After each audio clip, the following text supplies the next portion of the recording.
नमस्कार, DD UP में आपका स्वागत है। चर्चा में कार्यक्रम लेकर उपस्थित हूं मैं रामेंद्र सिंह। देश में अन्नदाता की समस्याओं पर आज़ादी के समय से ही चर्चा होती रही है, लेकिन समाधान की तरफ किसी सरकार ने गंभीरता से नहीं सोचा।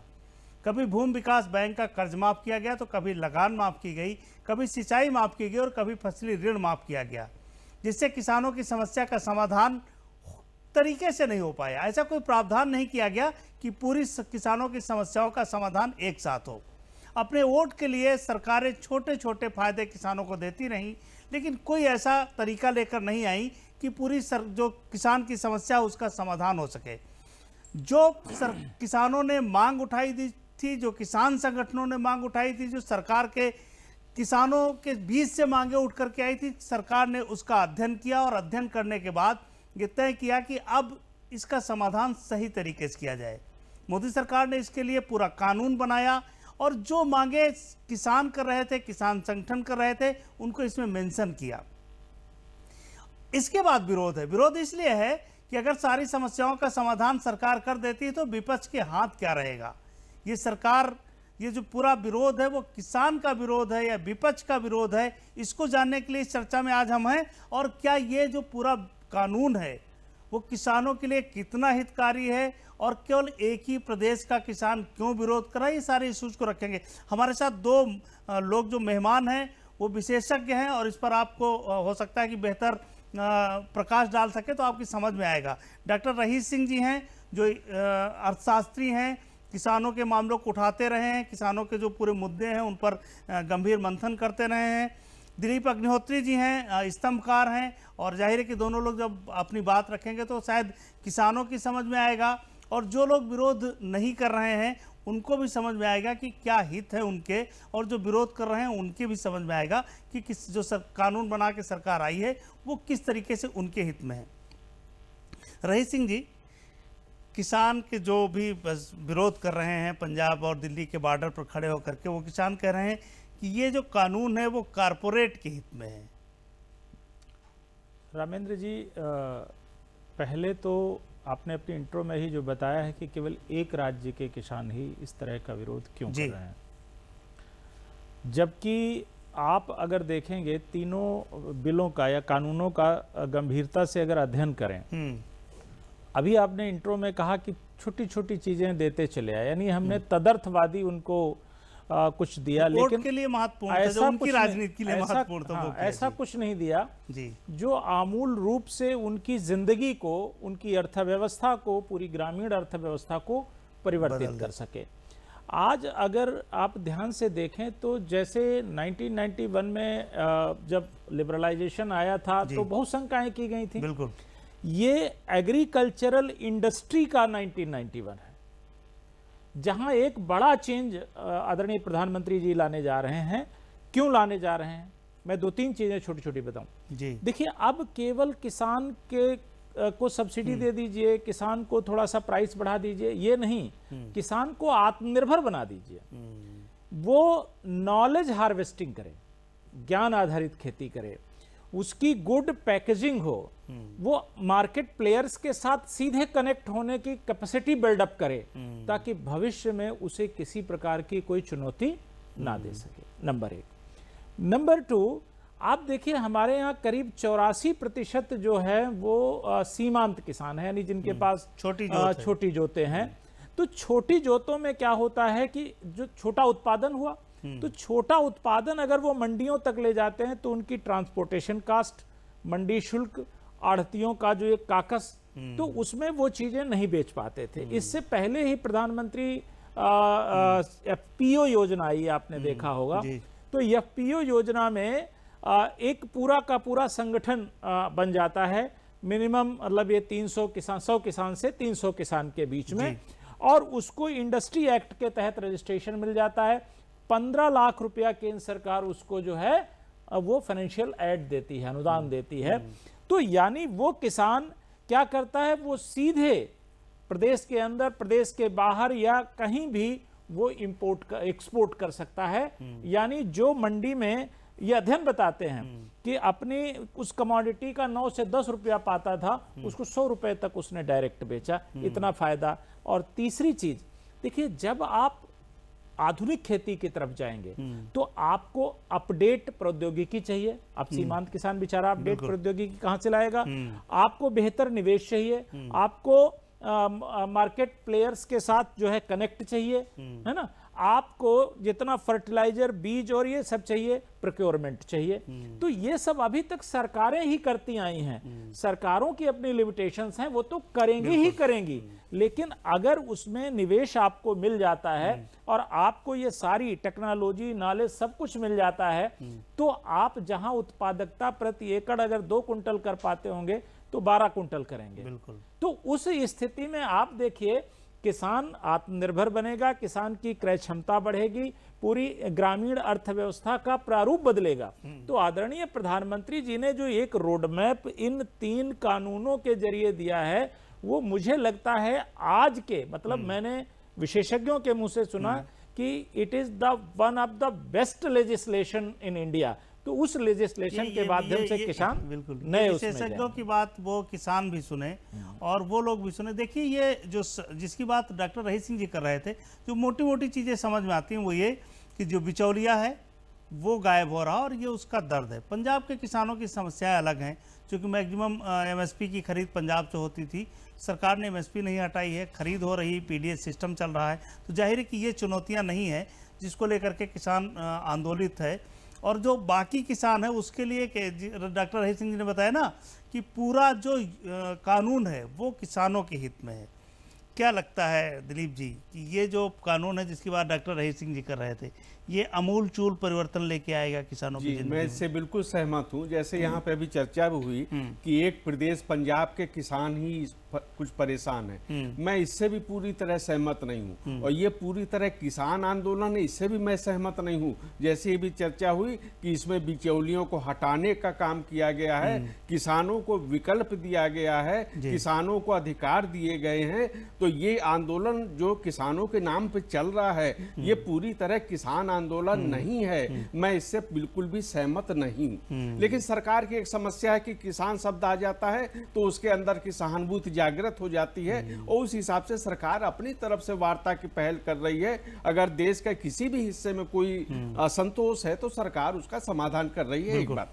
दूसरी बात यह है कि ये समझना ही मुश्किल है कि आंदोलन हो क्यों रहा है। क्या अधिकार किसानों के जो पहले थे क्या ले लिए गए वापस? एक भी अधिकार दिया वापस नहीं लिया गया है, बल्कि मंडी समितियों का 6 वर्षों में आधुनिकीकरण किया गया है और उत्तर प्रदेश की सरकार ने भी उस पर टैक्स भी कम किया है, बिचौलियों की भूमिका कम की है, किसान सीधे लाभान्वित हो रहे हैं। एक दूसरी बात, तीसरी यह कि न्यूनतम समर्थन मूल्य में कोई ना वो समाप्त हो रहा है और उसमें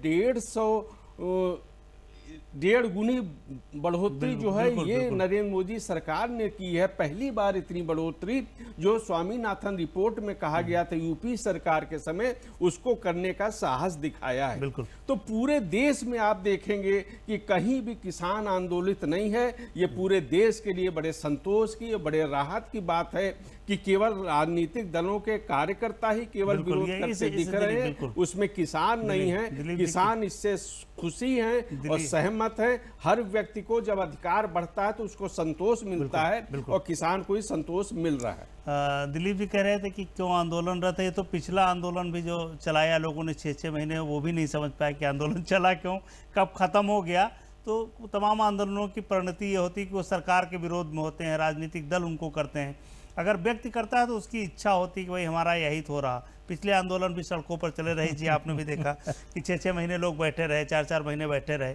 तो वो आंदोलनों की परिणति क्या हुई? चूंकि जनता से जुड़े आंदोलन नहीं थे। और उसी तरह के ये भी आंदोलन है जिनकी परिस्थितियां हम लोगों को दिख रही। कॉन्ट्रैक्ट फार्मिंग को लेकर के तमाम चिंताएं और भ्रम किसानों के मन में है। हालांकि आज प्रधानमंत्री ने कच्छ में भाषण देते हुए कहा कि जब दूध कंपनियां आपसे दूध का एग्रीमेंट करती हैं तो क्या जानवर लेके चली जाती हैं? ये उसी तरीके का कॉन्ट्रैक्ट है कि आपका दूध कंपनियां लेगी, उसी तरह का कॉन्ट्रैक्ट है कि भाई आपकी उपज कंपनियां लेंगी। तो ये क्यों सशंकित हैं? ये सशंकित हैं या भ्रम का एक मायाजाल बनाया गया है? रामेन जी, मैं इसके साथ एक और सवाल आपने जो अपनी चर्चा में किया अभी, बिचौलिया। आप देखिए जो हमारा APMC एक्ट है, एग्रीकल्चरल प्रोड्यूस मार्केटिंग कमेटी। तो एपीएमसी एक्ट ये 70 के डिकेड में आया और 2000 से सन 2000 से अटल जी की सरकार के समय से इनमें सुधार की बात चल रही थी।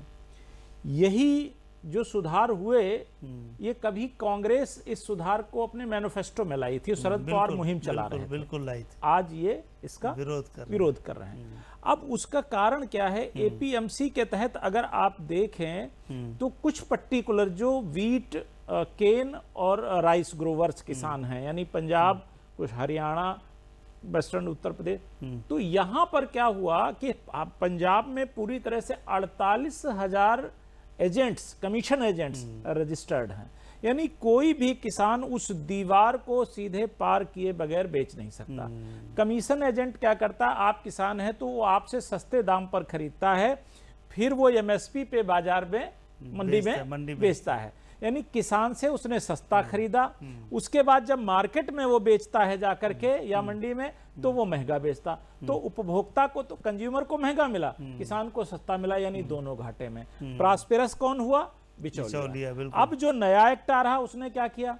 उसने एपीएमसी एक्ट तो खत्म नहीं किया, उसने आपको एक अल्टरनेटिव व्यवस्था दे दी कि किसान चाहे तो मंडी में बेचे और चाहे तो जो प्राइवेट निजी मंडियां स्थापित की जा रही हैं उनमें बेचे।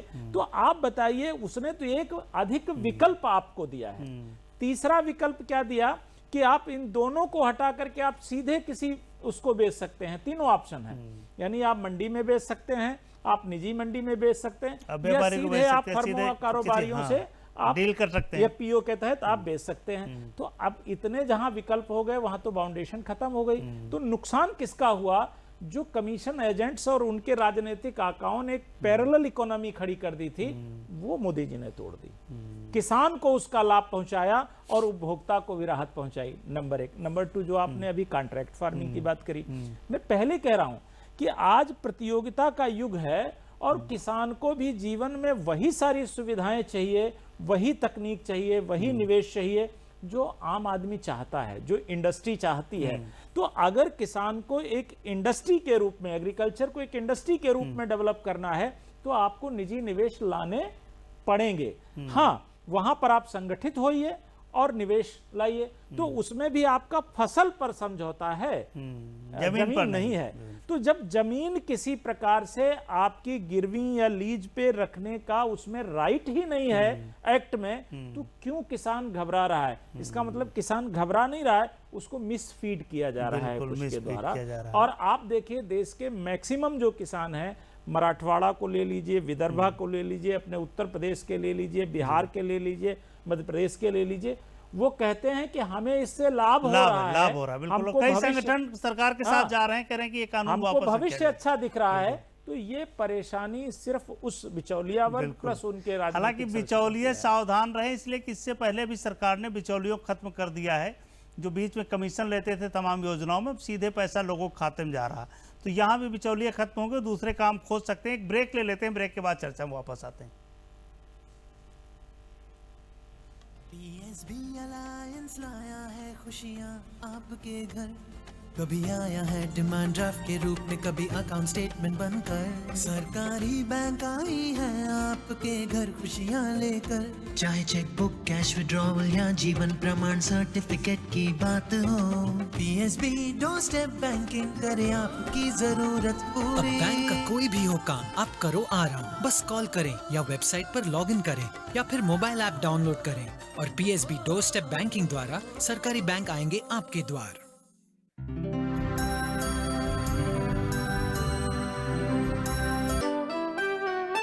कहाँ? कैश विड्रॉ करने और हाँ, जीवन प्रमाण सर्टिफिकेट लेने। क्यों जोखिम उठा रहे हैं? अब बैंक आएगा आपके पास। हाँ? तुम ठीक तो हो ना? डॉक्टर का अपॉइंटमेंट लूं? अपॉइंटमेंट आपका हो चुका है बैंक के साथ। बस कॉल करें या वेबसाइट पर लॉगिन करें या फिर मोबाइल ऐप डाउनलोड करें और PSB डोर स्टेप बैंकिंग द्वारा सरकारी बैंक आएंगे आपके द्वार।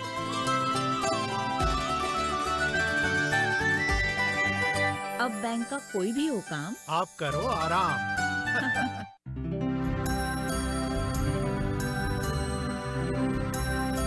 भैया, मुझे इंजीनियरिंग कॉलेज में एडमिशन मिल गया। Wow, that's great. अब आप जल्दी से आ जाओ, डिमांड ड्राफ्ट बनवाना है फीस के लिए। समझो, मैं आ गया। 1 मिनट। कैसे भैया? डोर स्टेप बैंकिंग से। बस कॉल करें या वेबसाइट पर लॉगिन करें या फिर मोबाइल ऐप डाउनलोड करें और पीएसबी डोर स्टेप बैंकिंग द्वारा सरकारी बैंक आएंगे आपके द्वार। देखिए, हम चर्चा कर रहे थे कि देश में बिचौलियों की व्यवस्था खत्म हो गई, सरकार और जनता के बीच सीधा संवाद है, बड़ी कंपनियों और किसानों के बीच संवाद है, यानी सीधे काम हो रहा है। तो बिचौलिए अपना दूसरे काम देख सकते हैं जो और अर्थव्यवस्था में है, कम से कम यहाँ तो कोई स्थान नहीं मिल रहा है। दिलीप अग्निहोत्री जी, कुछ किसान हैं जिसकी, जैसे डॉक्टर हरीश सिंह जी ने चर्चा किया कि गेहूं धान ही क्यों, यानी कुछ किसान ऐसे जो लीक से हटने को तैयार नहीं, उनको जो मिल रहा उसी रास्ते पर चलना है, कोई तकनीक की ज़रूरत नहीं है, कोई और व्यवस्था की ज़रूरत नहीं, हम तो लीक पर ही चलेंगे, इससे हटना पड़ेगा किसानों को। जी, फिर वही बिचौलियों की बात हुई और लीक से हटने की जो आपने बात कही, रहीश जी ने कही, तो किसान तो हटना चाहता है, लेकिन ये बिचौलिए उनको बाध्य कर देते हैं कि वो परंपरागत स्थिति बनाए रखना चाहते हैं, यथा स्थिति बनाए रखना चाहते हैं। अब पंजाब की खेती की बात करें तो वहां पे गेहूं और धान पे इसको लेके जो हुआ, तो बिचौलियों ने जो भूमिका निभाई, अन्य फसल के उत्पाद वहां पे नहीं होने लगे और इससे खेत का भी नुकसान हुआ, जल संसाधनों का भी नुकसान हुआ, ये उनको नुकसान हो रहा है और आज वही लोग उनको गलत समझा रहे हैं। अब कोई भी कानून बनता है, मैं मानता हूँ प्रजातंत्र है, सबको अपनी बात कहने का अधिकार है, लेकिन ये तो बताना चाहिए कि पहले का कानून क्या बहुत अच्छा था, क्या किसान बहुत खुशहाल थे। अगर बहुत अच्छा होता तो जीडीपी की कृषि की तरह नीचे थोड़ी जाती। कई राउंड की सरकार के साथ वार्ता हो गई, लेकिन किसान संगठन के जो प्रतिनिधि वहां पहुंच रहे हैं, किसी ने ये नहीं बताया कि पिछली व्यवस्था में उनको लाभ क्या मिल रहा था।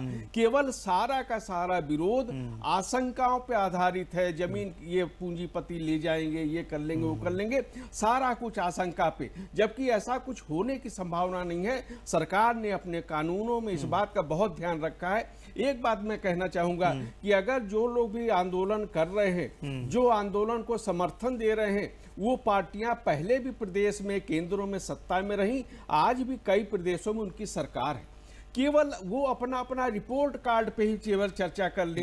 नरेंद्र मोदी जी के 6 साल हैं, यहाँ योगी जी के 3 साल हैं, केवल रिपोर्ट कार्ड की चर्चा हो जाए तो मैं समझता हूँ कि आंखें खुल जाएंगी कि इन 6 वर्षों में तमाम जो काम हुए हैं वो अभूतपूर्व हैं। उत्तर प्रदेश में भी, राष्ट्रीय स्तर पे भी, तो इन पे कोई चर्चा कर नहीं रहा है, ये एक गलत बात। रही जी, तमाम तकनीक से अलग हटके 50 से 60% आबादी कृषि पर आधारित है। एक जुनून सा सवाल है, क्या कोई सरकार इतनी बड़ी आबादी की अनदेखी कर सकती, जिसकी बात विपक्ष कर रहा है कि नहीं साहब ये तो कारपोरेट की बात कर रहे हैं, क्या 50-60% वोटर को कोई सरकार नाराज कर सकती है? क्या उसके विरोध में कोई कानून बना सकती है जो उसको लंबे समय में नुकसान बना हो? क्योंकि राजनीति तो आपको लंबे समय तक चलानी है ना, इसका मूल्यांकन तो अगली सरकारों में होगा, अगली पीढ़ी आ जाएगी तब होगा। तो क्या ऐसी संभावनाएं जरा भी आपको दिखती हैं? मैं ये बात इसलिए कह रहा हूं कि देश की जनता और देश का किसान इसको समझे, ये महत्वपूर्ण बात है। रामेंद्र जी, आपके उसका उत्तर देने के पहले मैं 2-3 छोटे-छोटे उदाहरण दूं जी।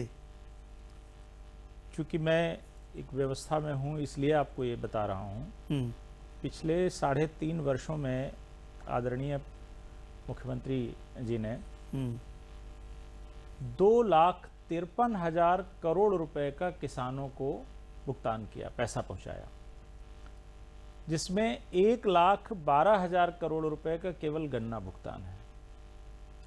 36,000 करोड़ उनका ऋण माफ किया गया था। 24,000 करोड़ रुपए जो प्रधानमंत्री सम्मान निधि, किसान सम्मान निधि आता है, उसका उत्तर प्रदेश के मैं किसानों को बता रहा हूँ, ये भुगतान किया गया। इसके अतिरिक्त 5 लाख का किसानों को जो बीमा दिया जाता है, आपको ध्यान होगा कि मुख्यमंत्री जी ने क्या किया था कि बीमा कंपनी को हटा करके सीधे प्रशासन को दे दिया कि वो सीधे चेक उनको पहुंचाएंगे। वृष्टि, ओलावृष्टि या जितना भी हुआ, उसके अतिरिक्त सब्सिडीज हैं जिनका कैलकुलेशन नहीं, ये 2,53,000 करोड़ रुपए में। तो जो सरकार किसान के प्रति, और ये सब आदरणीय प्रधानमंत्री मोदी जी के मार्गदर्शन में आदरणीय मुख्यमंत्री योगी जी जो हैं वो कर रहे हैं। तो ऐसी सरकारें जो संवेदनशील हो किसान के प्रति, तो उसमें वोट तो बाद की बात है, पहली संवेदना है। दूसरी चीज, लोकतंत्र में अगर आप देखें तो हमारा किसान सिंस द बिगिनिंग पहला किसान ही था जिसने अंग्रेजों के विरुद्ध आंदोलन किया था, बिल्कुल, है ना। गुसाई हिम्मतगिरी किसान था और वो सन्यासी आंदोलन के नाम से जाना गया था। तो वो किसान इतना संवेदनशील है, वो प्रगतिशील समाज का, प्रगतिशील राष्ट्र का निर्माता है, और वो लोकतंत्र का सबसे सशक्त आधार है। बिल्कुल। तो ऐसे में ये जो लोकतंत्र के जो दो तपस्वी हैं उत्तर प्रदेश में, आदरणीय मुख्यमंत्री योगी आदित्यनाथ जी और केंद्र में आदरणीय प्रधानमंत्री श्री नरेंद्र मोदी जी, ये कतई अनदेखी, अवहेलना या उपेक्षा कर ही नहीं सकते। इस बात को मैं मानने के लिए तैयार ही नहीं। तीसरी एक और चीज आप सोचिए कि पीएम जनधन योजना के तहत हर किसान को किसने जोड़ा खाते बैंक से? किसान बैंकिंग सिस्टम से परिचित नहीं था पूरा, वो बेचारा जो है अगल बगल लेता था उसका खामियाजा भुगता था। कल ही मुख्यमंत्री जी बता रहे थे, कोई पंजाब का किसान ही उनसे बात कर रहा था, वो कहता है कि साहब हम तो आढ़तियों से ही एडवांस ले लेते हैं और फिर हमको उसी दाम पर फसल बेचनी पड़ जाती है, हमारी मजबूरी है। प्रधानमंत्री जी ने पीएम योजना के तहत पैसा देकर, किसान सम्मान निधि के तहत पैसा देकर, आप देखिए कि ये तंत्र को तोड़ दिया। तो ऐसा नेता हमारा, ऐसा लीडर हमारा, कहीं से भी वो केवल वोट बैंक की राजनीति नहीं है, वो संवेदनशीलता की राजनीति है, इसलिए वो कोई अहित नहीं होने देंगे।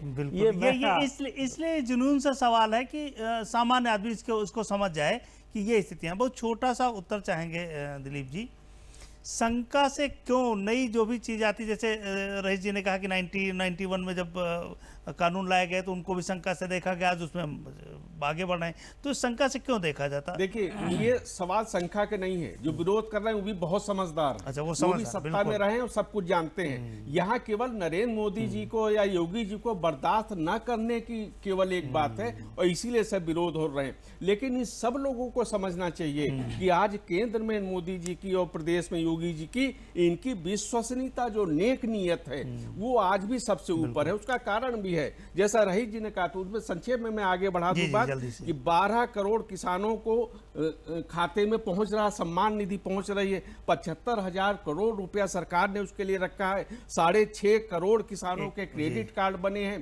3 करोड़ के बनाए जा रहे हैं। गेहूं और धान की खरीद पिछली सरकार के मुकाबले 175% ज्यादा तक हुई है। तो ये सारे जो कार्य हैं वो किसान हितैषी सरकार ही कर सकती है, और इसीलिए मैं देख रहा हूं कि पूरे देश में किसानों का समर्थन वर्तमान सरकार के प्रति है। बिल्कुल, वर्तमान में कई किसान संगठन सरकार के पास गए, उन्होंने कहा कि जो कानून बनाया गया वो कृषि के हित में है, किसानों के हित में है, और इस कानून को बनाए रखा जाए। विपक्ष राजनीति कर सकता है, राजनीति करना उनका अधिकार है, उसको लेकर के कोई चर्चा नहीं, उसको लेकर के कोई मतभेद भी नहीं है।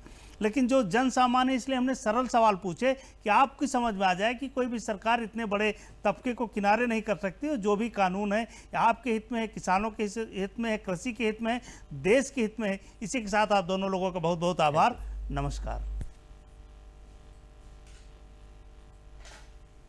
फिर पहले जैसा हो गया।